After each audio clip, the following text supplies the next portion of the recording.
Hi guys, my name is Cynthia and today we are going to be propagating lavender and starting a few flowers from seed. We're going to start some verbena berriensis. We are also going to start some gompherna, and this was from Johnny's Seeds and it's the Aubrey Purple Red gompherna. And we're going to also start some marigolds. I have two different types here. I have the petite yellow marigolds and the double dwarf French. And the reason why I'm starting these is because my gompherna last year took forever to get of any kind of size, and I just don't have the patience this year. I want to see them succeed and I want them to be beautiful. And I wanted to start some more verbena. I did winter sow some in a jug, but I want more. I just want to make sure that I get like a good show. In fact, I am going to be starting all of the seeds that I started for winter sowing inside, just to make sure that, I have something, because I have a plan for everything. And I have a huge plan for my marigolds. I want them to line all of my beds. I want it to look like a runway of, orange and yellow all the way down to center and then around the front. I just have this vision and I cannot live without it. Now, I am propagating my lavender because I'm starting a new bed all the way, just like I'm going to create a privacy kind of thing between me and my closest neighbor. And I'm doing green giant arborvitae, and then I'm doing in front of that some of my hydrangea limelights, because I have so many that are in my back, what's that called, the tree line, that are not doing well because they're not getting enough sun. So I'm going to do at least 5 or 6 in front of the green giants, and then I want to do a hedge of lavender just to have some, deer repellent. Essentially, they don't like the smell of lavender too much. I am going to put up deer fencing just for the first year or two, like with the stakes and the giant netting thing that isn't very attractive. But I want to do that because I want my garden to be successful, and it is going to be a new garden this year. So I want to show you that I have already started propagating some lavenders, because I am starting like a little rose garden by like my deck, because I want to have I want to sit on my deck and smell beautiful flowers. And I have lavender there now, but I'm thinking about doing more lavender there. I think I have 2 plants. I have 2 lavender plants there, and I want there to be I want to get an arbor, okay? And I want it to go down the arbor on one side, just full of lavender. That is what's in my head, and that's what I'm doing. And because plants are expensive, we are propagating, and lavender propagates really, really quickly. Over here are the ones that I've already propagated. You can see there's already new growth sprouting up. So I'm like, yes, we're going to do that. In fact, I am going to transfer these over into this cheaper cell so that I can have my my nice Epic Gardening one free, so that I can start some more flowers. And I don't want this tray just to have propagations. And because I believe there's 40 cells in this cheapy one, I want to do that there. In fact, I did that last year with my boxwoods. I propagated them in something like this, and I got a good amount of boxwoods doing that. Let's use Fox Farms, as you guys know. Let me put some more in there. And I'm going to put a little bit of biotone. Okay, so I'm going to prepare the soil just by making it, damp, and putting it inside the seedling trays. And then once that's done, we will talk through how to cut up the lavender and make it easy to propagate. Alrighty, so I have actually put the 6 that I have already propagated inside of this tray. I filled up this tray with moistened soil. I use the Fox Farm, like I said. Let me take the humidity dome out from underneath. These are extremely cheap and flimsy, but they help for certain projects like this. Alrighty, so how I get my lavender prepared for, propagation. So this one right here, I can do 1, 2, 3, about 4 propagations out of this, and I'm going to do that. You just want to make sure that, you are doing the correct side up. So I'm going to go ahead and cut this into 4. You know what, maybe 3, because I want them to be a certain size. So here I have 3 little propagations. Let me bring you in closer so you can see, what I'm doing. Alrighty, so here are my 3 propagations, and these are the upsides and these are the downsides. So the part that is, the lower leaves, I'm going to go ahead and kind of skim it off. So it looks like that, almost like a little tree. And in fact, I'm going to go a little bit harder with that one. Here, I'm going to expose just a little bit of the green stem all the way around it.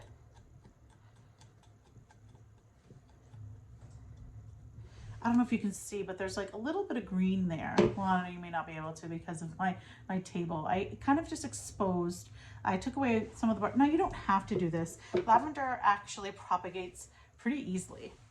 And you actually don't need any rooting hormone either. I just like to use it because I have it. So I bought it for something else that I propagated some hydrangeas using the rooting hormone, and now I have it, therefore I use it.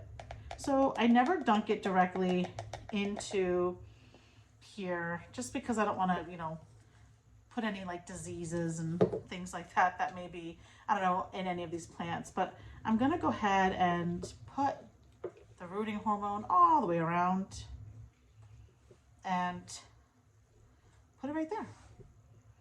It's super simple. I'm going to do this 35 more times.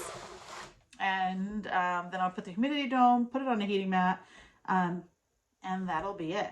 Alrighty, so I'm going to speed this up so that it's nice and quick for you. I don't expect all of these to take, but I know at least maybe 20 will, and I'm really excited. Lavender is the easiest thing that I find to propagate in my garden. Make sure that you don't keep it too wet. They will rot out, so you just want to keep it damp, and also do not let it dry out. You want the roots to form. Alrighty, so now that I'm done with the lavender, we're going to start some seedlings here. In the larger ones, I'm going to do marigolds. So in these 2 marigolds and these smaller ones, I'm going to do gompherna and verbena. They're each going to have their own tray because I want an abundance of all 4 of these plants. Now make sure that you read the packaging. Verbena is very small, so I'm just going to, seed right on top. I'm not going to cover these. Well, I am going to cover them with vermiculite, but I'm not going to cover them at all, right? Because these are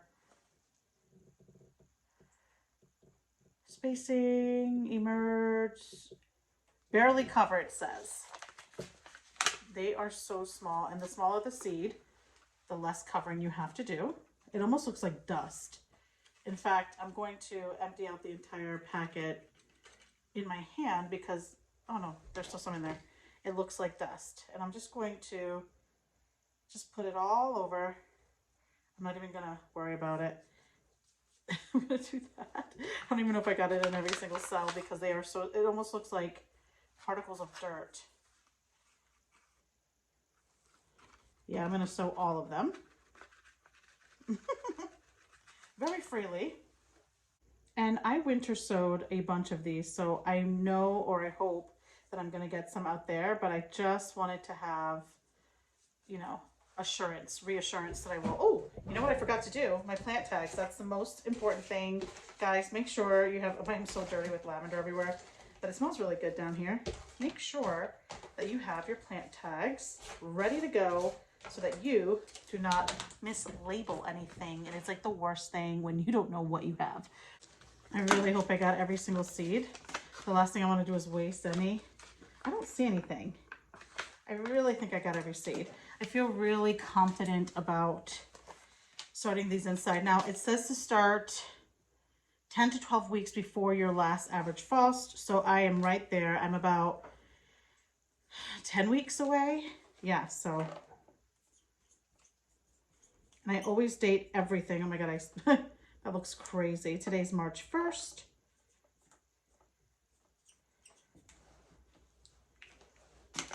And I will put vermiculite on everything at the end.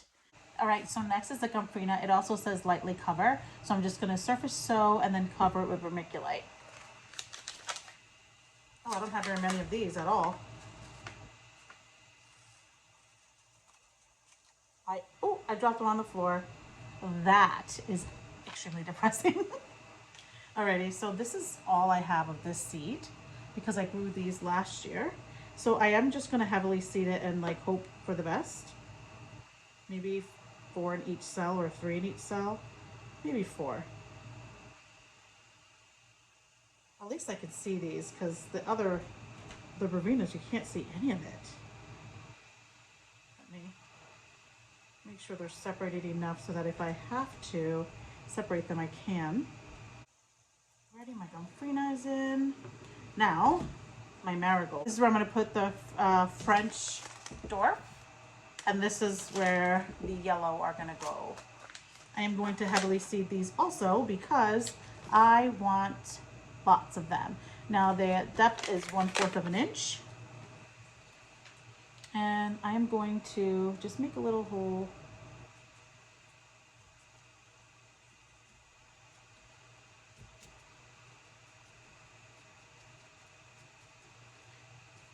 And in fact, I'm going to make a few holes because I'm going to just heavily sew it. I'm just going to do 3 holes in each and hope for the best.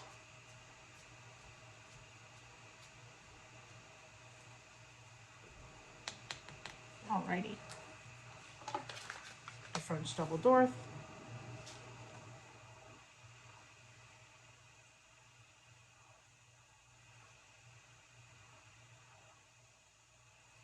I'm just going to push down, do a few in each hole.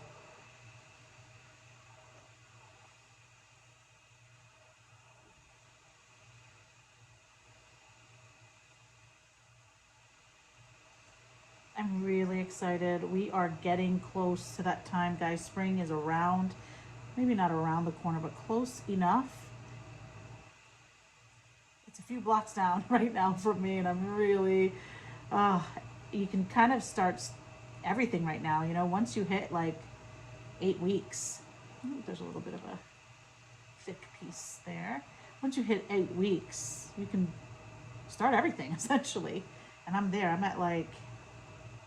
almost 10 weeks. We're at 10 weeks right now for me. Ooh. So you can just start just about everything as long as you keep it in check. You know, as long as you're okay with upplanting and okay with dividing and fertilizing, you know, all the things, and pruning, you can practically start everything. So with the marigolds, I think I'm gonna put a little bit of soil on the top of them because I feel like, maybe not, I don't know, we'll see.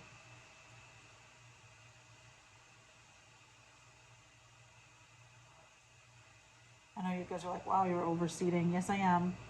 Yes, I am. I'm okay with dividing. I want lots and lots of marigolds. I have one more seed. We'll do it there. Well, it fell. Perfect.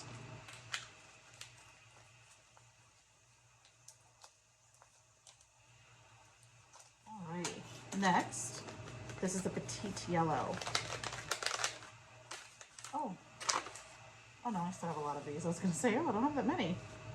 The seeds are much smaller for these petite yellows than the French. Oops. Sometimes you chaos garden. Do you guys chaos garden? I like the idea of it. I'm just afraid to do it. But I guess you can call this chaos gardening, just dumping a bunch of seeds in the tray and hoping for the best. I'm not going to use all of these because there we go. We'll see. You know, not all these seeds may be viable. I know it looks crazy that I'm, you know, over sowing, but not all of them will take. Let's hope they do, though. That's the plan. That's the dream. Okay. Alrighty. So now I'm going to put vermiculite on them, and I'm going to put my teddy tray back on the table. All right. First, I'm just going to throw a little bit of soil on top of these guys just to cover them because they want to be 1/4 of an inch. Not much because I'm going to over vermiculite them for sure.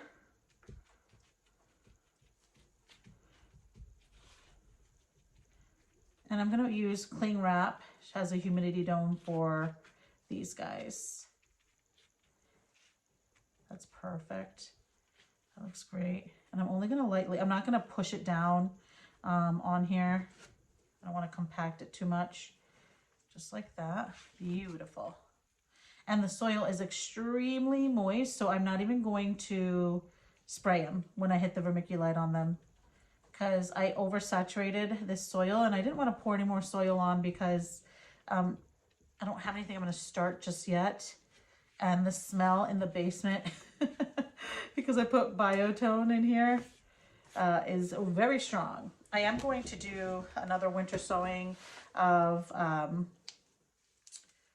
my foxgloves and my, what is it called? Bells of Ireland. That's what I'm going to do. So I'm going to use this soil up like today.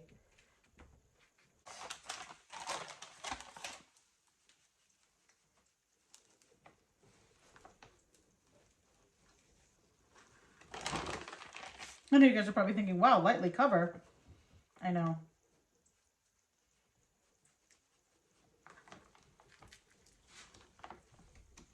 But I do not want to have fungus gnats at all.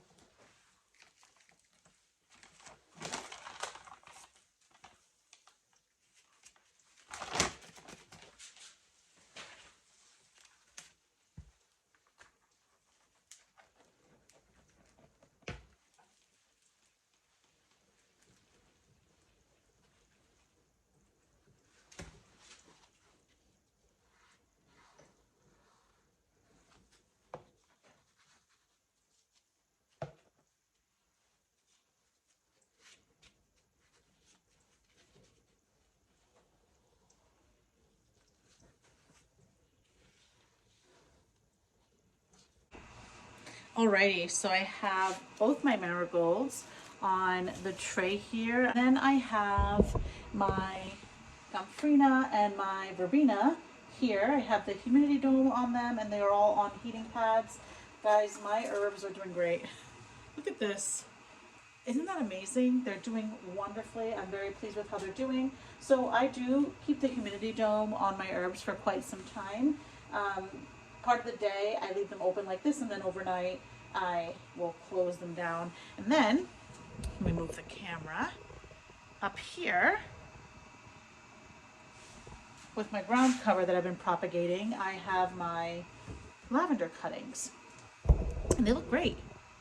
I'm excited. I have my ground covering on a heating pad because I'm trying to, have them, spread faster, and they're actually doing well, but I am going to put my lavender on the heating pad instead so they can propagate a lot faster.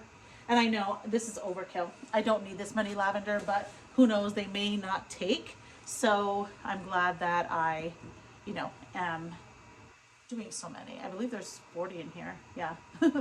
Yeah, that's a lot. I don't need 40, but if I get 40, I would love that. All right, guys, I'm gonna leave it there. Thank you so much for spending time with me today. And remember, if you didn't get it done today, there is always tomorrow. Thanks for watching.